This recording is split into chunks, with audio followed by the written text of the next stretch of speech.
Decision you didn't make last week is already costing you. You have two options in front of you. Both are reasonable. Both have merit. You've been sitting with them for a while now, maybe a week, maybe longer. You've gathered input. You've stress-tested the trade-offs. You've run the mental simulation enough times that you can argue either side convincingly. And nothing has moved. This video isn't about how to make better decisions. It's about what it means that you haven't made one. Because the story you're telling yourself, that you're being thorough, that you're being responsible, that story is doing real damage. And the damage isn't to the decision, it's to you, and to the people waiting on you. Premise. Most leaders treat a difficult decision as a problem to be solved. They believe that with enough analysis, the right answer will eventually surface. That patience is diligence. Reframe. But analysis paralysis isn't a thinking problem. It's a risk tolerance problem wearing the costume of rigor. When you keep gathering information past the point where new information is actually changing your thinking, you're not doing analysis anymore. You're doing something else. You're deferring the moment when you become accountable for an outcome. Every additional data point, every extra conversation, every "let me just check one more thing," that's not due diligence. That's protection. You're building a case file so that if the decision goes wrong, you can point to the process and say you did everything right. The hidden cost is this. Your team reads the delay. They don't read it as thoroughness. They read it as uncertainty. And uncertainty at the top becomes anxiety at every level below it. The people who need to execute are already working around the absence of a decision.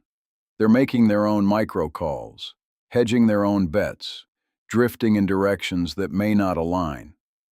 By the time you finally land on a choice, you're not launching from a standing start. You're correcting drift. Move set a decision deadline before you start gathering input, not after. Not a vague "I'll decide by end of week." A specific moment, calendared, treated as a hard constraint. When you hit that moment, you decide with what you have. This isn't recklessness. It's the discipline of accepting that certainty is not available for purchase, no matter how long you keep shopping. Premise. When two options are genuinely close in quality, most leaders assume the problem is that they haven't found the differentiating variable yet. They keep looking for the thing that will tip the scale, reframe. But when two options are that close, the scale may not tip. And that's important information you're ignoring. If both paths are genuinely reasonable, if the delta between them is real but small, then the quality of the decision itself is not the primary variable anymore. Execution is. A good enough choice executed with full commitment will outperform the optimal choice executed with ambivalence every time. The problem is that prolonged deliberation doesn't just delay the decision, it contaminates the execution. By the time you choose, you've spent so long inside the trade-offs that you're already half apologizing for the option you picked. You communicate it with a hedge. Your team hears the hedge. And now they're executing a decision that their leader isn't fully behind.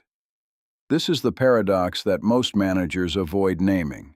The longer you deliberate between two close options, the worse either one performs. Not because the option was wrong, because the deliberation itself eroded the conviction required to execute it well. Move. When you notice that additional analysis is no longer changing your assessment, when you're revisiting the same considerations in a different order, stop. That's the signal. At that point, pick the option you can commit to most fully, not the option that looks best on paper. The question stops being, which is better, and becomes, which one am I willing to own? Those are different questions. The second one is the leadership question. Premise. There's a version of this that's even harder to see. Some leaders aren't stuck between two options because both are good. They're stuck because one of the options requires a conversation they don't want to have. Reframe one path forward is technically cleaner. The other involves telling someone something they won't want to hear. a peer, a direct report, maybe your own boss. And so the decision stays open. Not because you haven't figured it out, because you have, and you're not ready to act on what you know. This is where analysis paralysis becomes a leadership failure in the truest sense. It's not cognitive. It's relational avoidance dressed up as intellectual caution. You keep the decision alive so you don't have to close it. Because closing it means accountability, yours and theirs.